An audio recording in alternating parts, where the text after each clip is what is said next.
तो आज हम लोग बात करेंगे गोखले का बिल 1911 जो 16 मार्च 1911 को पारित किया गया था। गोखले जो गोपाल कृष्ण गोखले जी थे, उन्होंने प्राथमिक शिक्षा के संबंध में एक बिल लाया था जिसको गोखले का विधेयक या बिल कहते हैं, जो 16 मार्च 1911 में प्रस्तुत किया गया था। अब देखते हैं कि विधेयक की कुछ प्रमुख सिफारिशें क्या हैं। सबसे पहला सिफारिश है कि प्राथमिक शिक्षा निःशुल्क तथा अनिवार्य उन क्षेत्रों में कर दी जाए जहां 33% बालक शिक्षा प्राप्त कर रहे हैं।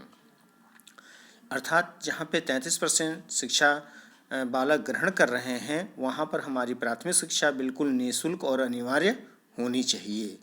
दूसरा जो है सिफारिश है कि इस प्रकार की शिक्षा का आयोजन 6 से 10 वर्ष तक के बालकों के लिए होगा और बालिकाएं इनमें सम्मिलित नहीं होंगी। फिलहाल उस समय 1911 में शिक्षा आम जन से बहुत दूर थी, इसलिए प्राथमिक शिक्षा में 6 से 10 वर्ष के बच्चों के लिए, बालकों के लिए शिक्षा की व्यवस्था की गई और बालिकाओं के लिए ये कहा गया कि आगे इनकी भी व्यवस्था की जाएगी। तीसरा जो सिफारिश है वो व्यय भार स्थानीय संस्थाएं और प्रांतीय सरकारें एक संबंधी 2 के अनुपात में सहन करेंगी। यानी कि जो प्राथमिक शिक्षा पर व्यय है, भार है, वह स्थानीय संस्थान और प्रांतीय सरकारें 1:2 के अनुपात में वहन करेंगी। अनिवार्य शिक्षा की देखरेख के लिए एक सचिव की नियुक्ति की जाए। यानी कि जो अनिवार्य शिक्षा, प्राथमिक निःशुल्क अनिवार्य शिक्षा थी, उसकी देखभाल करने के लिए एक सचिव की नियुक्ति की जाए। और 5वां इसमें है कि वार्षिक बजट प्रस्तुत करते समय शिक्षा की प्रगति का भी वर्णन प्रस्तुत किया जाए।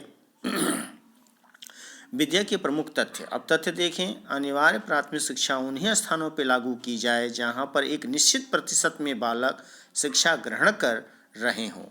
गवर्नर जनरल की परिषद को यह प्रतिशत निश्चित करने का अधिकार होगा।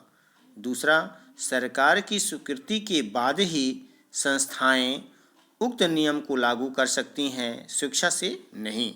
और तीसरा है कि जहां पर यह अनिवार्य प्राथमिक का नियम लागू होगा, वहां 6 से 10 वर्ष के बालकों के लिए प्राथमिक शिक्षा अनिवार्य होगी।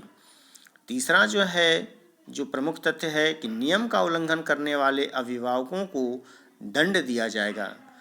और चौथा है कि बालिकाओं के लिए भी धीरे धीरे प्राथमिक शिक्षा अनिवार्य कर दी जाएगी। 5वां, स्थानीय संस्थानें यदि उचित समझे तो शिक्षा कर भी लगा सकती हैं यदि अभिभावक की।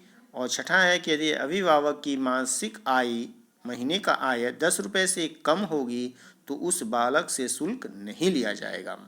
इस तरह से प्राथमिक शिक्षा के संबंध में गोखले जी ने बहुत ही ठोस वह नीति बनाई।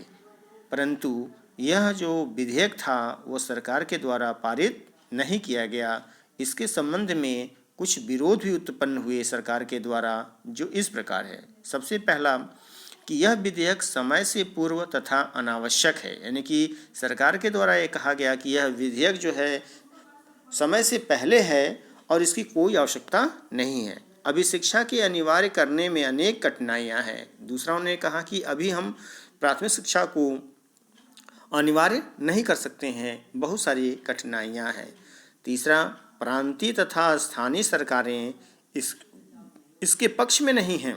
यानी कि जो प्रांत की सरकार और जो स्थानीय सरकारें हैं वह प्राथमिक अनिवार्य शिक्षा के पक्ष में नहीं हैं।